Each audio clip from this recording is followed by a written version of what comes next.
traumatizes the child immediately.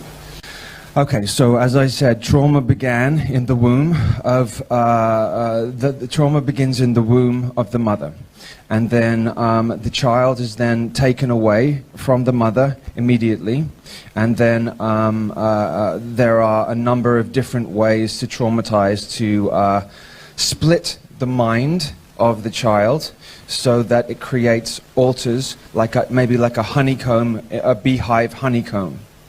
The information about how to fracture the psyche of a child, which has to be done before the age of 3.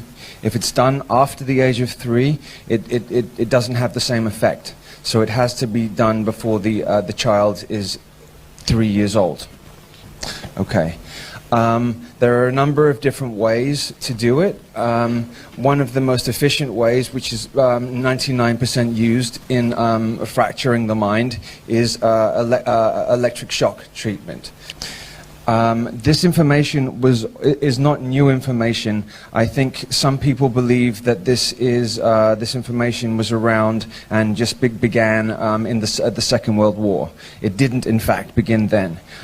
They were doing this 5,000 years ago, and it's detailed in the Egyptian Book of the Dead.